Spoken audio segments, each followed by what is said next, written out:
साथियों नमस्कार।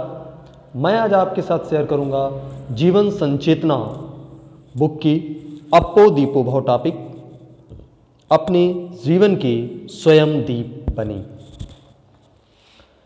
इसमें लेखक जी लिखते हैं, कर्मशील व्यक्ति कभी स्वार्थी नहीं होता, वह निराशाहीनता में नहीं जीता, उसके संकल्पों में धार होती है, उसके विचारों में सर्वे भवन्तु सुखिनः की भावना होती है, संपूर्ण विश्व उसका परिवार होता है। कर्म जीवन की ऐसी शक्ति है जो परिणामकारी है, पर कर्म की किस धारा से हम जुड़े हैं यह तथ्य हमारे सुख दुख का कारक बनता है। इसीलिए भारतीय ऋषिगण विश्व कल्याण के साथ जीवन की बात कहते हैं। व्यक्तित्व प्रबंधक मानते हैं कि जब हम सर्वमंगल कामना के साथ, सबकी उन्नति की प्रार्थना के साथ कर्मशील होते हैं, हमारी मानसिक दशा अत्यधिक ऊंची होती है। कोई भी जीवन ऐसा नहीं जिसमें दुख ना हो और जिसके पास कोई पीड़ा ना हो। कोई जिंदगी ऐसी नहीं जिसमें उलझन ना हो। संसार की नदियां सुख दुख रूपी दो किनारों के बीच बहती हैं।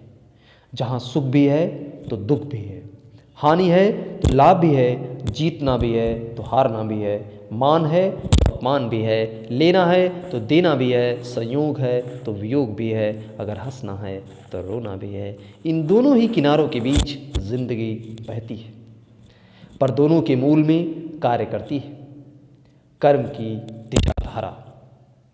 मनुष्य कर्म की दिशा के सहारे ही परिस्थितियों को बदल सकता है। मानव मन की एक विशेष प्रकृति है।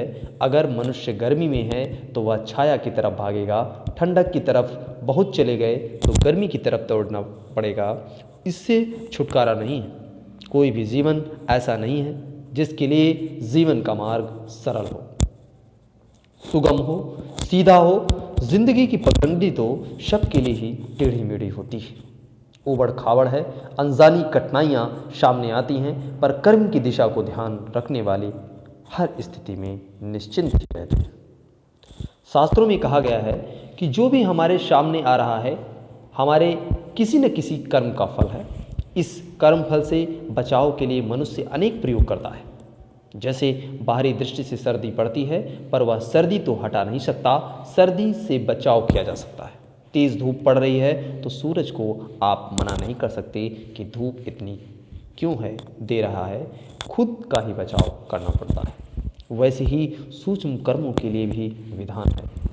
सारी दुनिया में अगर उबड़ खाबड़ मार्ग हैं, कटीला मार्ग है, रोड़े कंकड़ पत्थर हैं, तो सारे रोड़े आप दूर नहीं कर पाओगे, सारे कांटे आप नहीं काट पाओगे। अपने पाँव में जूता पहनकर चलना ही पड़ेगा।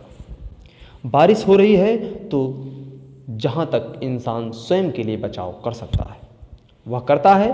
देखते हैं कि सर्दी बहुत है, वातावरण अनुकूलित गाड़ी कर दी, आपको सर्दी लगेगी ही नहीं। ऑफिस ऐसे बना दिए कि जहाँ बाहर के वातावरण का प्रभाव अंदर नहीं आ सकता।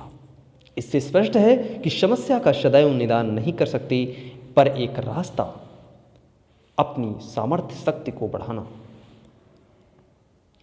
रोगों से लड़ने के लिए, मौसम से लड़ने के लिए मानव ने ये दो तरह के प्रयोग किए हैं, पर बाहरी साधन आपको जितने काम आ सकते हैं उतने प्रयोग करो, लेकिन पूरी तरह उन पर निर्भर मत हो जाओ। प्रकृति महान है, प्रकृति को, सृष्टि को बदलने वाला परमेश्वर है। फिर भी बचाव के लिए कुछ हद तक पदार्थों का संकलन या पदार्थों का जोड़ तोड़ या पदार्थों का उपयोग करना ही पड़ेगा। खास यह है कि जो संचित कर्म हैं, जो हमारे खाते में जमा हो गए कर्म हैं, जो फिक्स डिपॉजिट हैं, वह फिक्स डिपॉजिट की अवधि पूर्ण हो गई, परिपक्व हो गए, तो उसका कर्म पकने की स्थिति में आ गया तो वह सुख बनकर या दुख बनकर आपके सामने अवश्य आएगा। सौभाग्य आ गया तो अनुकूल स्थितियां बनेगी। कर्म की अनुकूल स्थितियां ऐसी बनेगी कि थोड़ा कर्म करोगे तो दूसरों से बड़ा सहारा मिलेगा। कोई मित्र मिलेगा, कोई अच्छा आपका पार्टनर मिल जाएगा, कोई साथी मिल जाएगा, बहुत सारे संबंध बनेंगे और व्यापार काम धंधा बढ़ चलेगा। आपके कारोबार में, आपकी पद प्रतिष्ठा में तरक्की होगी। यही नहीं, जब आप कोई भी बात कभी जाने अनजाने में गलत भी बोल दें तो भी दूसरा बुरा नहीं मानेगा। लेकिन अगर समय बुरा आ गया, दुर्भाग्य आ गया, तो फिर सब उल्टा होगा। वहीं यदि दुर्भाग्य आया है तो आप अच्छी बात कहेंगे तो भी लोग बात का बुरा नहीं मानेंगे। योजना आपने सही बनाई, उसके बाद भी या तो घाटा हो जाएगा या फिर फ़ायदा नहीं होगा, एकदम उल्टा हो जाएगा। लेकिन यह भी सत्य है कि कर्म से कर्म को काटा जा सकता है, पर तब जब कर्म ज्ञानपूर्वक किया जाए, होशपूर्वक किया जाए। इसलिए जीवन में सुखद अनुकूलता के लिए 3 चीज़ें महत्वपूर्ण हैं: ज्ञान, कर्म और उपासना। ज्ञान अर्थात विवेक, जो वैराग्य और अभ्यास के साथ गति करता है। इसे जब तक आप जानेंगे नहीं तो जो भी आप कर रहे हैं वह निष्फल ही हो जाएगा। सोचें, अच्छा हो जाएगा पर होगा बुरा। ऐसे में 2 चीज़ें पहले ध्यान में रखने की ज़रूरत है। एक कि हमें जानना है कि कर्तव्य क्या है, और दूसरा कि अकर्तव्य क्या है। जो करना चाहिए वह क्या है और जो नहीं करना चाहिए वह क्या है, जिससे कर्तव्य हम कर सकें और जो अकर्तव्य है उसे हम छोड़ सकें। दोनों की जानकारी चाहिए और दोनों के लिए ही वैराग्य, साथ में अभ्यास भी चाहिए। अर्थात जो अकर्तव्य है उसके प्रति मन में वैराग्य जगाएं कि यह नहीं करना है, यह रास्ता मेरा नहीं है, मुझे इस तरफ नहीं जाना है, अपितु अपनी कमजोरी को जीतना है।